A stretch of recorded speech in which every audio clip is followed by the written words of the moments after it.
When I came home and my key stopped dead in the lock, I thought maybe the old door had swollen from the April rain. Then my mother-in-law opened it 3 inches, smiled at me through the chain, and said, "This house runs my way now." That was the moment I understood 2 things at once. First, Shirley Carter had finally gone too far. Second, if I said what I really wanted to say, I might never stop. So I stood there on my own front porch in Westerville, Ohio, still wearing my work badge, my purse hanging off my shoulder, and I swallowed every hot, ugly word that climbed into my throat. I could hear the television behind her. Some game show. The smell of fried onions drifted out from my kitchen, and there she was, a 74-year-old woman in a lavender cardigan looking at me like I was the one who didn't belong. I did not scream. I did not push the door. I did not give her the satisfaction. But I'm getting ahead of myself. My name is Denise Carter. I was 48 that spring, old enough to know better than to ignore trouble when it starts small. I lived in a tidy brick colonial on a quiet street not far from Polaris Parkway, the kind of neighborhood where people still waved from their driveways and put out mums in the fall. I had bought that house 12 years earlier after my first marriage ended, and after I finally admitted to myself that waiting for somebody else to make my life stable was a fool's bargain. That house was mine long before I married Mark. I need to say that plainly because people hear husband and wife and make assumptions. Mark and I had been married almost 6 years. He was 52, decent-looking in a worn Midwestern way, the kind of man who apologized to furniture after he bumped into it. He sold commercial HVAC systems, worked hard enough, and hated conflict so much he treated disagreement like smoke in a restaurant, something to wave away and pretend wasn't there. Then there was his mother. Shirley had moved in for a few weeks after a fall in January, nothing life-threatening. She had slipped on ice outside her condo in Delaware County and bruised her hip badly enough that her doctor told her not to stay alone for a bit. Mark said it would be temporary, just until she got steady on her feet. If you've lived long enough, you know temporary is one of the most dangerous words in the English language. At first, I did what women my age were trained to do. I made room. I changed the sheets in the guest room. I bought the applesauce she liked, the low-sodium soup, the special tea. I set out her pills in one of those little day-of-the-week organizers. I drove her to a follow-up appointment at Mount Carmel. I smiled when church ladies called and said, "That is so kind of you, Denise." Kindness, I've learned, can turn into unpaid labor with shocking speed. By the 3rd week, Shirley had opinions about everything. She didn't like how I loaded the dishwasher. She said I folded towels like a renter. She moved my olive oil to a different cabinet because it made more sense. She stood in my kitchen in house shoes and told me a woman can tell what kind of home she has by the condition of her pantry. I remember looking at her while she said that and thinking, "Lady, you are living in my pantry." I work in healthcare administration, and I also do consulting on the side. That year, between salary performance pay and a private contract that paid out monthly for a while, my income was far higher than I ever expected at that stage in my life. It wasn't normal money, and I knew that. But I had earned it honestly over a lot of years, a lot of early mornings, and more stress than most people ever saw. I didn't live flashy. I drove a Lexus that was 5 years old. I shopped at Kroger. I clipped digital coupons. I still rinsed out zipper bags if they looked reusable. The money mattered to Shirley more than it ever mattered to me. The day everything shifted was a Saturday in March, cold but sunny. Mark had gone to Menards for something he forgot he needed. Shirley and I had picked up sandwiches from Panera. We were sitting at the kitchen table and I got a call from a consulting client. I stepped halfway into the laundry room for privacy, but not far enough apparently. I kept my voice low. I remember saying, yes, the monthly deposit came through. Around $280 before taxes and the rest of the disbursement schedule. Nothing dramatic, just numbers in the middle of a working conversation. When I came back, Shirley was stirring tomato soup in slow circles and looking at me with an expression I had never seen before. Not surprise, not admiration, calculation. That evening, around 7:30 after dinner, dishes were still in the sink, and the weatherman on Channel 10 was talking about storms moving in from Indiana. Shirley asked Mark to go check something in the garage. The minute he stepped away, she folded her hands on the table like she was chairing a bank meeting and said, "I need your salary card." I actually laughed because I thought I had heard her wrong. "My what?" "Your salary card," she said again. The one your pay goes on. If you're bringing in that kind of money, it should be managed properly." I stared at her. She continued calm as anything. Women make emotional choices. Families need structure. In my day, if a wife did well, she handed it into the household and let grown people decide what to do with it. I said, "Shirley, I'm 48 years old." "And married," she said. That answer told me everything. I felt heat rise up my neck, but I kept my voice steady. My finances are not up for discussion. She leaned back in her chair and gave me a little smile that never touched her eyes. "That's selfish." "No," I said, "that's private." Mark walked back in then, carrying a flashlight like he'd solved some major mechanical mystery. He took one look at the room and knew something was wrong. You could always tell. His shoulders would tighten just a little and his mouth would go thin. "What's going on?" "Your mother just asked for my salary card," I wanted to say. "Your mother talks like I'm a teenage waitress living in her basement." Instead, I said, "Shirley and I have different ideas about boundaries." Shirley gave a soft sniff. "I'm talking about family responsibility." Mark sat down slowly. What exactly did she ask? Shirley answered before I could. I said a household should be managed like a household. Denise has unusual income and I don't think secrecy helps a marriage. Mark turned to me in that maddeningly mild way of his. Maybe she just means budgeting. I looked at him, then really looked at him, and something cold moved through me. "Budgeting," I said. "She asked me to hand over access to my money." He rubbed the back of his neck. "Well, nobody's saying hand over. Let's just not make it a big thing." There it was, the family motto, don't make it a big thing. Not when she criticized my cooking, not when she rearranged my house, not when she corrected me in front of neighbors, not even now. I stood up and began rinsing plates because if I stayed seated I might have said something unforgivable. The faucet ran. The television murmured from the den. Behind me, Shirley said, "A woman who resists accountability usually has something to hide." I turned off the water. No, Shirley. A woman who resists control usually recognizes it. That room went quiet enough to hear the refrigerator hum. Nobody apologized. Nobody backed down. We all just moved around each other for the rest of the evening like people trapped in an elevator. At 11:43 that night, I was still awake staring at the slow spin of the ceiling fan. Through the wall, I could hear Shirley's television in the guest room, some old black and white movie she liked to fall asleep to. Mark was beside me, breathing evenly, already gone from the day, as if none of it belonged to him. I lay there with my hands folded over my stomach and a heaviness in my chest I couldn't shake. It wasn't just the nerve of what she'd asked. It was the confidence behind it. Shirley hadn't made a foolish comment. She had tested a door. And when I refused to open it, I could feel her deciding she would find another way in. The next Tuesday, I left the house at 6:40 in the morning with my travel mug in one hand and my laptop bag in the other. Shirley was already awake. I could hear Fox 28 low in the den and the clink of her spoon against a coffee cup.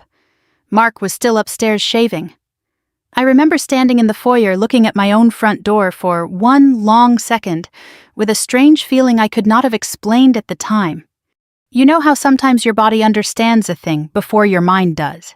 I drove down Polaris Parkway, stopped at Starbucks, and got the same plain coffee I always got.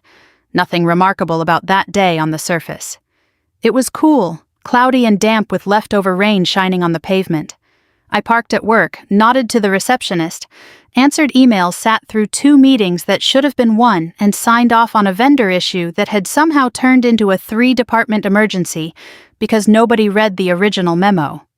Around 10:15, Shirley called my phone. I let it ring. At 10:19, she called again. I let that one ring too. A minute later, she texted, "We need to settle household expectations." I stared at the message for a second, then turned my phone face down and went back to work. I was not going to have that conversation from a fluorescent-lit office while people walked past my glass door carrying folders and yogurt cups. I told myself I would deal with it later at home like a grown woman in her own house. That last phrase stayed with me all day. At home. In her own house. I left a little later than usual, around 5:35, because one of my analysts had made an error in a reporting file, and I was too tired to trust anybody else to untangle it. By the time I pulled into my driveway in Westerville, it was 6:18. I remember the time because I glanced at the dashboard clock when I shut off the engine. I also remember thinking my porch light was already on, which was odd because it wasn't dark yet. I walked up the front steps, set my purse against my hip, and slid my key into the lock. It stopped halfway. I pulled it back out and tried again, slower. Nothing. I frowned and jiggled it, then checked the key itself as if it might have changed shape in my hand. Sometimes old doors swell with weather. Sometimes locks stick. Houses make their own little complaints. I went around to the side door. That key didn't work either. My pulse started to thump hard behind my ears. I punched in the garage code. The pad blinked red. I stood there in the damp evening air, staring at that little red light like it had insulted me personally. Then I walked back to the front porch and looked through the narrow strip of glass beside the door. My lamp was on in the living room. My throw blanket was folded on the arm of the couch. The ceramic bowl my daughter made in 9th grade sat on the console table exactly where I had left it. And in the middle of all that, Shirley was sitting in my house like a queen in a borrowed castle. She saw me and stood up slow and steady, then came to the door. She opened it just 3 inches, keeping the chain latched. That was when she smiled and said, "This house runs my way now." I wish I could tell you I had a sharp comeback ready. I didn't. I was too stunned. "What did you do?" I asked. "Changed the locks," she said, as calm as if she were telling me she had rotated the mattress. "You need to learn that this isn't a hotel. You don't just float in and out and keep everyone at arm's length." I could hear my own blood rushing. Shirley opened this door. "Number." That one word landed heavier than yelling would have. I gripped the strap of my purse so hard my hand cramped. "You do not get to lock me out of my own home." She gave me a cool, almost pitying look. "Then maybe you should act like part of a family." At that moment, Mrs. Henley from 2 houses down was walking her golden retriever past the driveway. She glanced over. I saw the flicker of recognition in her face, then the quick politeness of somebody pretending not to see trouble. There is a kind of humiliation worse than being hurt. It's being hurt in public by someone who expects you to accept it quietly. "Where is Mark?" I asked. "On his way," Shirley said. Then she closed the door in my face. Not slammed, closed, slow and deliberate. I stood there on the porch for what felt like a full minute, hearing the chain settle into place on the other side. I wanted to pound on the wood. I wanted to call the police right then. I wanted to sit down on the top step and cry like a child. Instead, I called Mark. He picked up on the 3rd ring. "Hey, your mother changed the locks." Silence. "Then I'm almost there." That silence told me plenty. He pulled into the driveway 10 minutes later, his silver Ford still muddy from work sites. He got out looking tired, not shocked. That hurt more than if he'd come home furious. "Denise," he said, walking toward me with both hands half raised, already trying to smooth things over before he'd even opened his mouth. I stepped back. "Did you know?" He looked down, then toward the house, then back at me. "Mom was upset." "That is not an answer." He exhaled hard. "She said she didn't feel secure." I laughed once, sharp and ugly. "Secure from what, me paying the mortgage?" "Lower your voice," he said automatically, glancing toward the neighbor's windows. I remember that clearly. Not "this is wrong," not "I'm sorry," just "lower your voice." "So you knew," I said. He rubbed the back of his neck. "I knew she was thinking about changing them." "You let her lock me out." "It's temporary," he said. "She just wants respect. You've both been pushing each other." I could not believe what I was hearing. "Mark, I own this house." He winced, and that told me he knew exactly how bad this was. But instead of fixing it, he chose the same old road. "Why don't you stay somewhere tonight, cool down, and we'll talk tomorrow?" "Cool down?" As if I were the one who had thrown gasoline. I looked at him for a long moment. Then I said very quietly, "You want me to leave because your mother committed a crime in my foyer." "Don't say it like that." "How would you like me to say it?" He didn't answer. I booked a room at the Hampton Inn off Interstate 71 from my car before I even backed out of the driveway. The girl at the front desk was young and cheerful and called me Han while she slid over the key card. I took the elevator up with a man carrying a bucket of ice, and I had the strangest thought other people are just having Tuesday. In the room, I set my bag on the chair, took off my earrings, and sat on the edge of the bed without turning on the television. The air conditioner rattled. The coffee packets on the tray were the cheap kind that always smell better than they taste. I ate crackers from the vending machine for dinner, and stared at the floral print on the wall until my eyes burned. Around 8:45, I called my brother Ray in Dayton. He listened without interrupting, which is one of the great gifts of getting older. Good people stop filling silence just to comfort themselves. When I finished, he said, "Denise, that's not family drama. That's illegal nonsense." I let out a breath that shook halfway through. I know. "No," he said. "I mean it. Stop treating this like hurt feelings. Pull your deed. Pull your records. Remember whose house that is." After I hung up, I opened my laptop on that little hotel desk and logged into the county property site. My hands were still trembling, but there it was in black and white, plain as church on Sunday. Sole owner Denise M. Carter. Not Mark. Not Shirley. Me. And the ugliest part of it was not that Shirley had forgotten. It was that Mark hadn't. He had let her do it anyway because somewhere in that soft, conflict-avoiding heart of his, he had decided I would fold before he ever had to choose sides. I sat there in that Hampton Inn room with the hum of the mini-fridge behind me, and for the first time all day the shock began to burn off. What replaced it was colder, clearer, and much harder to move. The next morning I woke up in that Hampton Inn room with a stiff neck, a bitter cup of coffee, and the kind of clarity that only comes after humiliation has had a full night to settle in your bones. I wish I could tell you I felt strong right away. I did not. I felt tired, embarrassed, older than 48.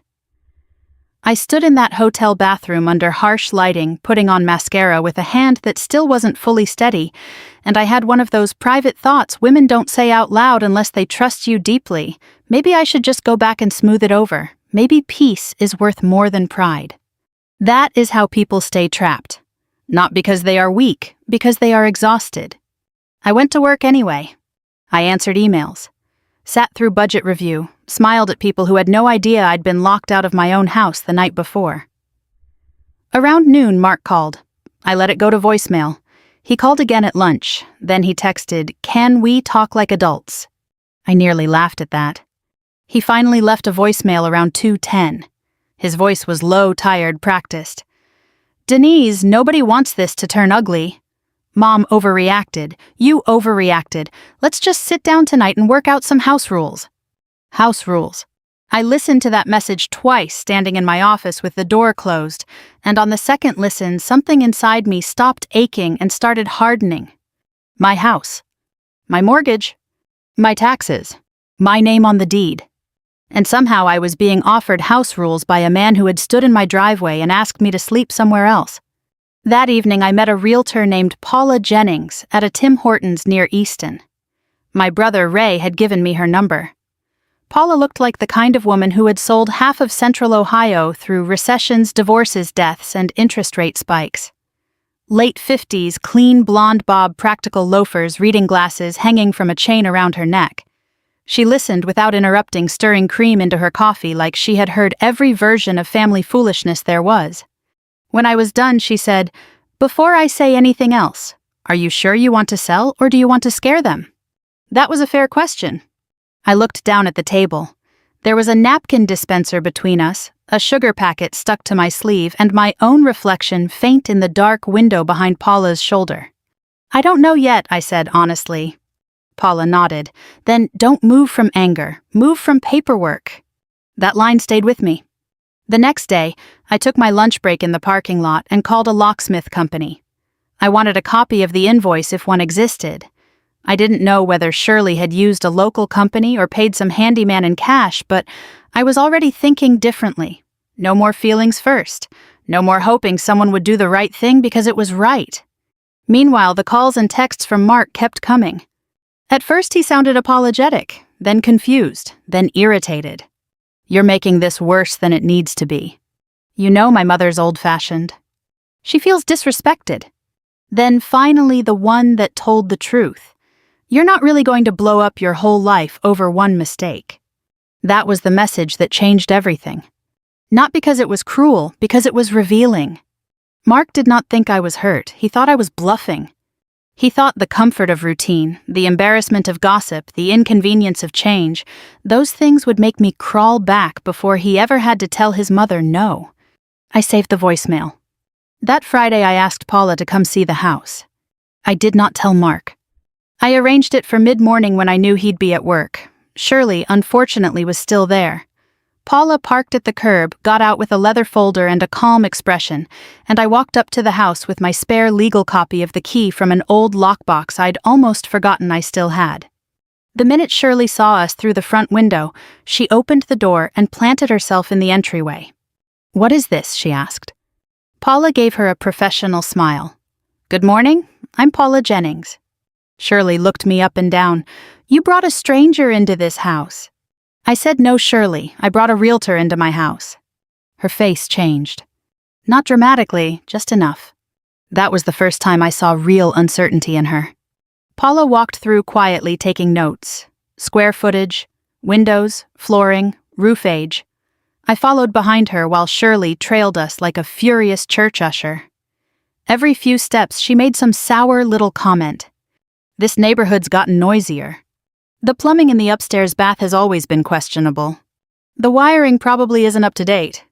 Paula did not take the bait. At one point, she simply turned, looked at Shirley over the top of her glasses and said, "Ma'am, if you're trying to lower the sale price, you're helping the wrong person." I almost smiled. Almost. By Monday, the listing photos were scheduled. By Tuesday, the sign was in the yard. That's when the family campaign began. Mark's cousin Trina texted me to ask if I was having some kind of breakdown. An older aunt from Newark left me a voicemail saying, "A man needs peace in his home, Denise." One of Shirley's church friends called, not even subtle about it, to say Shirley was heartbroken and frightened and that everybody was praying for me to make a wiser choice. That part was harder than I expected. When you're a woman past 45, especially in the Midwest, people still expect you to absorb a lot quietly if the people mistreating you are family.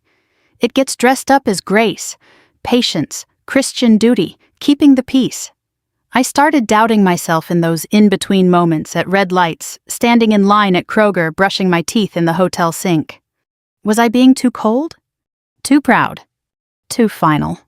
Then, I'd remember standing on my own porch with my key useless in my hand while Shirley smiled through a chain lock and the doubt would burn off all over again. The open house that weekend gave me the first moment of accidental humor I'd had in days. A retired couple came through, Frank and Linda Moreno, though I didn't know their names yet. Frank had the broad shoulders of a man who'd spent years lifting things that were not meant to be lifted by one person, and Linda wore white sneakers and looked like somebody nobody managed for long. Shirley, who had ignored Paula's clear instructions not to remain in the home during showings, tried one more sabotage run. She told them in a low, grave voice, "Just so you know, this house has had bad plumbing, weak wiring, and a kind of unsettled energy." Frank looked at the breaker panel, then at the basement stairs, then back at her. "Ma'am, he said I flipped 3 foreclosures in Newark. If the ghosts pay utilities, I'm interested." Linda laughed so hard she had to hold the kitchen counter. Even Paula smiled at that. Still, revenge never arrives clean and polished the way people imagine. The hardest day came 2 days later when I arranged for a sheriff's civil standby so I could retrieve personal documents and a few sentimental things before closing got too close.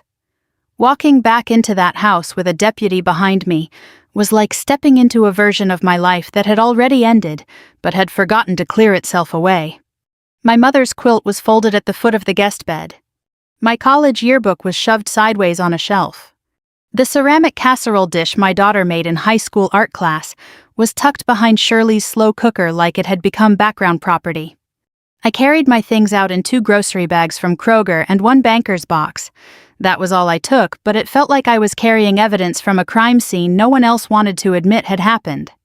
At the front door, Mark appeared from the den looking tired and suddenly older. "Denise," he said softly, "it doesn't have to go this far." I held the box tighter. It already did. "We can still fix it." "No," I said. "You can't fix something you never thought was broken." He looked like he wanted to argue, but maybe for once he heard the finality in my voice. That evening, Paula called. "We've got an offer," she said. "Cash. Slightly under asking, but clean. From Frank and Linda Moreno." I closed my eyes and leaned back against the hotel headboard. I thought about holding out for more, thought about principle, thought about market value, thought about all the practical, sensible things a person is supposed to consider. Then I thought about freedom. "Take it," I said. And just like that, the wheels were in motion. Not smoothly, not painlessly. But for the first time since Shirley changed those locks, the future was no longer something being done to me. It was something I was doing back. Closing day fell on a gray Thursday morning, the kind Ohio serves up in spring when the trees are trying to leaf out, but the sky still looks undecided. I drove to the title office near Easton Town Center, with both hands tight on the wheel and a folder on the passenger seat that held copies of everything: the deed, the sale agreement, the notices, the civil standby paperwork, and folded in the back, the locksmith receipt Paula had helped me track down. I had imagined that morning would feel triumphant. It did not. It felt quiet, heavy, like the last page of a chapter I had not wanted to write but could not leave unfinished. Paula met me in the parking lot wearing a navy raincoat and carrying a travel mug.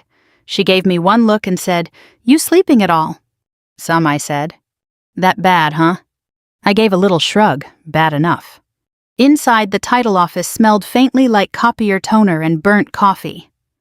The woman at the front desk had a neat gray bob and red reading glasses.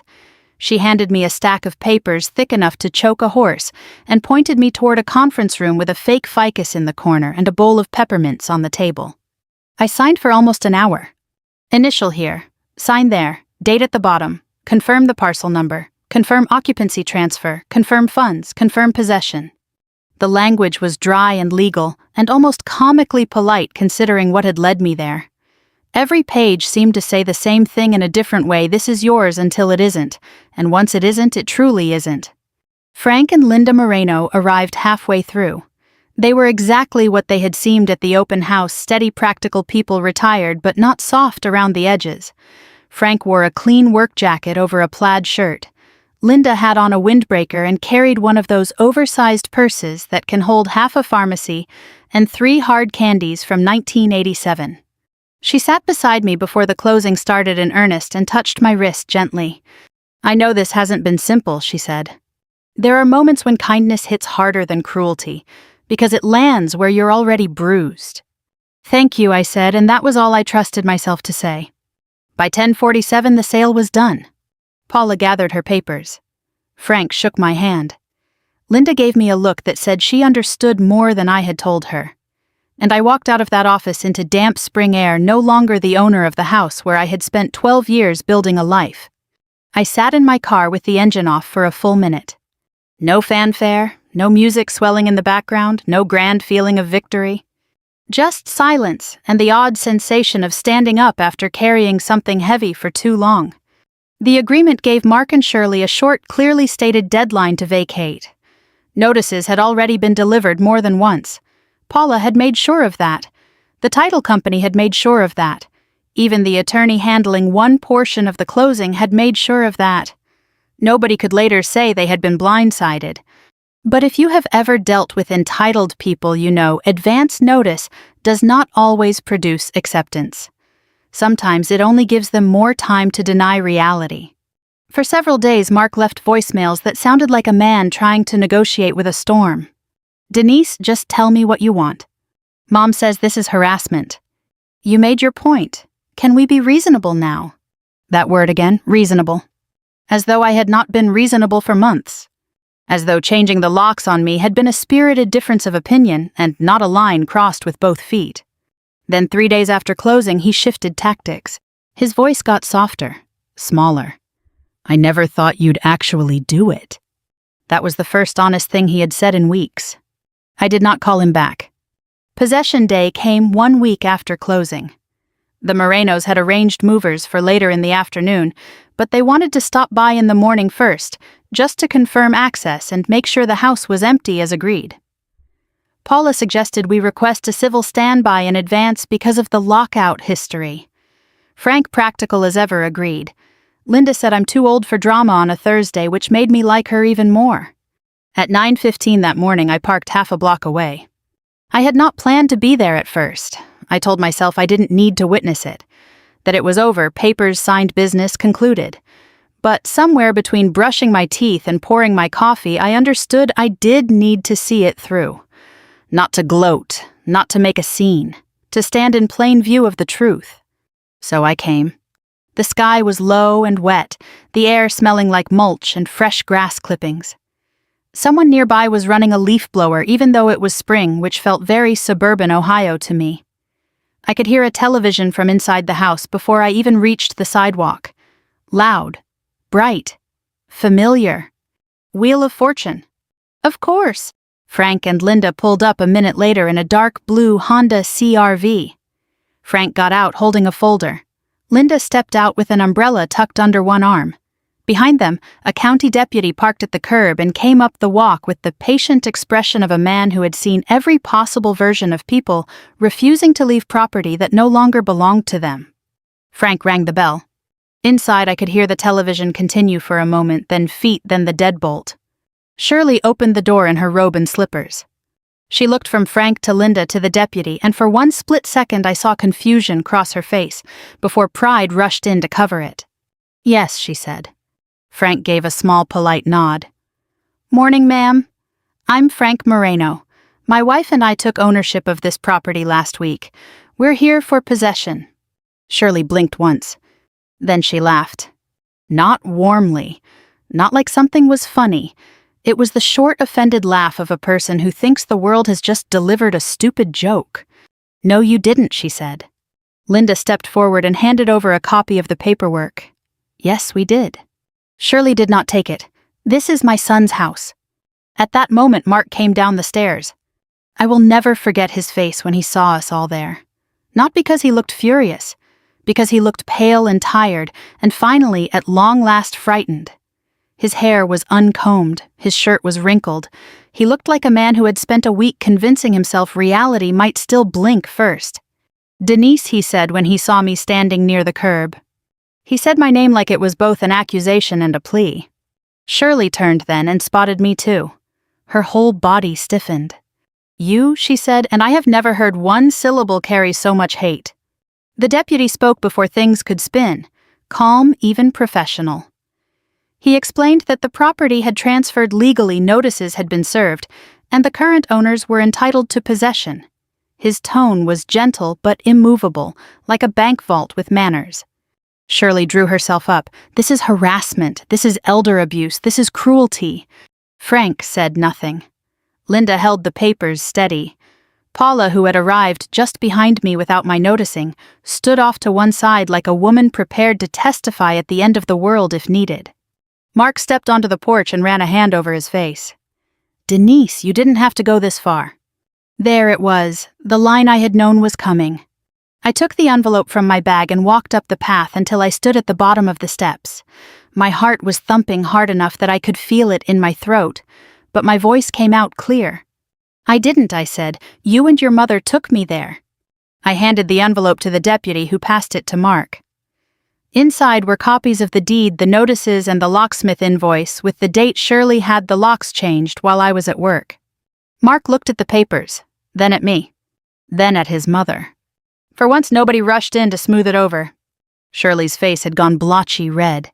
"You sold this house out from under family." I looked at her and said the truest thing I had said in weeks. "You changed the locks on my house. All I did was act like the owner." Mrs. Henley had come out onto her porch by then. Across the street, a man pretending to check his mailbox had been checking it for an unusually long time. Public, just as I had once dreaded, but not humiliating this time, clear. Shirley sputtered for another minute, throwing words like greedy, vindictive, unchristian. The deputy let her talk until she wore herself down, then repeated the same plain facts. The Morenos owned the home. The occupants needed to gather essentials and leave. Then, in the middle of all that tension, Shirley said, "I need 10 more minutes. I have a casserole in the oven." It was such an absurdly ordinary sentence that for half a second the whole world seemed to tilt. Linda Moreno, without missing a beat, said, "Take the casserole, leave the attitude." Even Frank let out a breath that might have been the beginning of a laugh. Mark closed his eyes. And just like that, the grand authority Shirley had wrapped around herself for months looked exactly what it was, an old woman in a borrowed robe standing in someone else's doorway trying to command a house that had never been hers. They left by noon with suitcases, grocery bags, and whatever dignity they could still carry. I did not cheer, I did not smirk, I did not say another cruel word. I only stood there while Linda unlocked the front door with her own new key and opened it wide. The television was still babbling inside, but the house had finally gone quiet where it mattered. People like to tell revenge stories as if the last satisfying moment fixes everything. It does not. After Frank and Linda took possession of the house, I did not drive off into some glowing sunset with a feeling of victory humming in my chest. I drove back to the furnished condo I had rented month to month near Gahana, carried in a paper sack with a container of chicken noodle soup and half a loaf of rye bread, and sat at a tiny table under a brass light fixture that looked like it had been chosen by a man who feared color. That first night I cried. Not because I regretted what I had done, because I was tired enough to finally feel it. The condo was clean, quiet, and perfectly decent. Beige walls, functional sofa, a television mounted too high. One framed print of a sailboat as if every temporary place in America had signed a contract promising at least one unnecessary sailboat. The refrigerator hummed. The parking lot outside my window glowed under sodium lights. Somewhere down the hall, somebody coughed twice and shut a door. I heated my soup, sat down, and for the first time in weeks there was nobody asking me where I had been, what I had spent, or why I looked cold. Nobody had opinions about my groceries. Nobody moved my things. Nobody acted like my life was a shared asset waiting to be managed by louder people. The quiet felt strange at first. Then it felt holy. Mark and I separated formally within the month. That part was not dramatic either. No shattered dishes, no courtroom thunder, just paperwork, phone calls, and a series of difficult grown-up conversations that confirmed what I think I had known for a long time but had never wanted to say aloud. A marriage cannot survive when one person is always asked to understand, and the other is never required to choose. Mark tried in his way to explain himself. We met once in a coffee shop off Morse Road because I did not want him in my condo and he no longer had a house to invite me into. He looked worn down, thinner in the face, embarrassed in a way that might have been sincere if it had arrived earlier. I never wanted things to get this bad, he said. I stirred my coffee and looked at him over the rim of the cup. You keep saying that like things got here by themselves. He winced. I was trying to keep the peace. No, I said, you were trying to keep your mother happy. He looked down then, and to his credit, he did not argue. That was the closest I ever got to an apology that meant anything. Some relatives never forgave me. That is the truth, and I think older people appreciate the truth even when it isn't tidy. Shirley's church friends stopped calling. One aunt on Mark's side sent me a birthday card 3 months late with no note inside, which somehow felt more insulting than silence. A cousin I had hosted for Thanksgiving twice told somebody I had let money turn me hard. Money had not turned me hard. Disrespect had turned me clear. Still, there were nights in that condo when I missed my old kitchen so much I could have wept over a cutting board.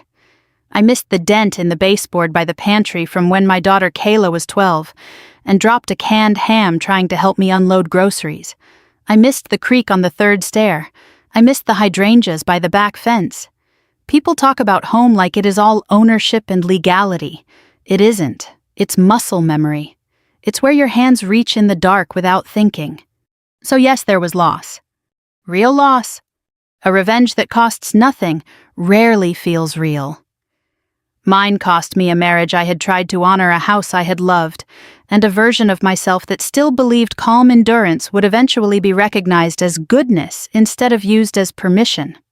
But it gave me something back, too. About 6 weeks after the house changed hands, I slept through the night for the first time in months. No ceiling stare at 2:13 a.m. No replaying arguments. No mentally rehearsing what I should have said. I woke up at 6:22, looked at the plain condo ceiling and realized I had rested. Fully. Deeply. Like my body had finally gotten word that the emergency was over. A few days after that, Kayla came down from Cleveland for the weekend. She was 21 then, opinionated in the best possible way, and old enough to see adults clearly without needing them to be saints. We ate takeout Chinese from white cartons at my little table, and after I told her about one more annoying message from someone on Mark's side, she set down her fork and said, "Mom, you didn't sell a house. You got your life back." I laughed a little when she said it because it sounded like something printed on a mug in a gift shop. But she was right. By the end of summer, I had found a small ranch house to rent while I decided what came next. Nothing fancy. 2 bedrooms, a screened porch, a maple tree out front. The first grocery trip I took there, I came home with whatever I wanted: good coffee, expensive peaches, the yogurt Shirley used to complain about, and put everything exactly where I pleased. That may sound like a small thing.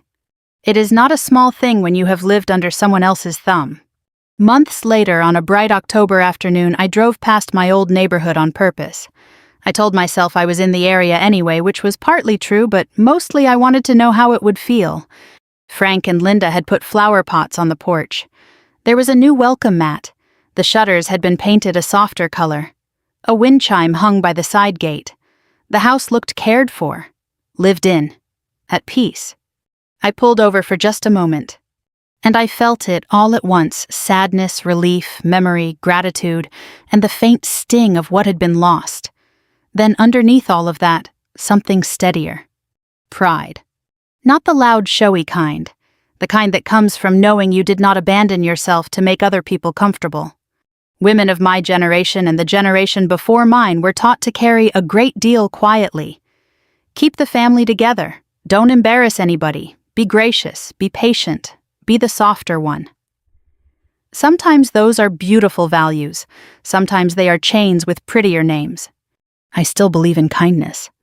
I still believe in forgiveness where it belongs. But I do not believe boundaries are cruelty. I do not believe silence is peace when it only protects the people causing harm. And I do not believe a calm woman is a weak one. Sometimes the strongest thing a person can do is stop arguing and start acting.